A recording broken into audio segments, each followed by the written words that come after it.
Menteri Koordinator Bidang Politik, Hukum, dan Keamanan, Mahfud MD mengatakan akan segera mendatangi beberapa lokasi di Indonesia yang diduga banyak terjadi praktik tindak pidana perdagangan orang. Pernyataan ini dikutip dari Antara.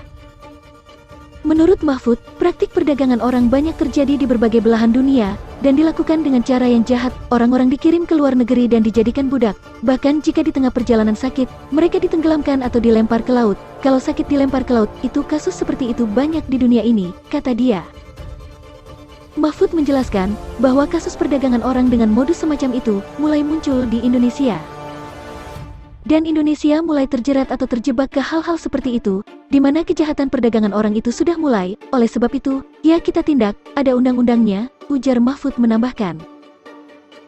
Kepala BP2MI, Beni Ramdhani di Batam, pada Kamis, tanggal 30 Maret, menyebut sindikat perdagangan orang sengaja menenggelamkan perahu yang mengangkut pekerja migran untuk mengelabui aparat. Berdasarkan hasil investigasi BP2MI, terkait kasus tewasnya sejumlah pekerja migran Indonesia akibat kapal pengangkut mereka karam di perairan Johor Bahru pada tanggal 15 Desember tahun 2021. Lebih lanjut, Mahfud MD mengatakan bakal terbang ke Batam, Kepulauan Riau, untuk mendalami kasus dugaan tindak pidana perdagangan orang pada Kamis pekan ini.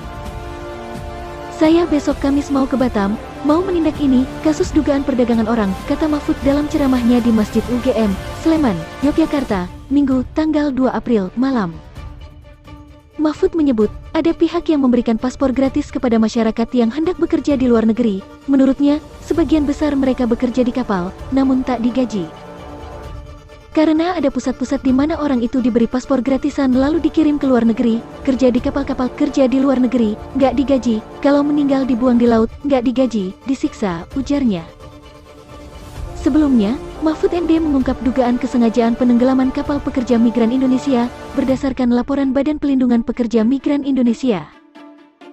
Ya bisa jadi, banyak terjadi seperti itu, kata Mahfud ditemui di Masjid Kampus UIN Sunan Kalijaga, Sleman, Yogyakarta, Sabtu, tanggal 1 April. Oleh karena itu, Mahfud berencana meninjau sejumlah titik perairan yang diduga menjadi lokasi penenggelaman kapal pekerja migran. Saya akan ke tempat-tempat tertentu yang diduga banyak melakukan pelanggaran itu, tindak pidana penjualan orang, ujarnya. Mahfud belum banyak merinci perihal kasus ini, namun, ia menyebut banyak terungkap berbagai modus kasus dugaan perdagangan orang. Dia berjanji akan menindak tegas serta memperkuat pengawasan agar kasus kejahatan ini tidak berulang. Kita tegakkan hukum, kita kuatkan pengawasan, kata dia. Jadi, bagaimana menurut teman-teman tentang berita ini? Tinggalkan pendapat kalian di kolom komentar di bawah. Jangan lupa tekan tombol subscribe, klik like, komen dan share videonya. Tekan lonceng notifikasinya agar tidak ketinggalan video terbaru dari kami. Terima kasih.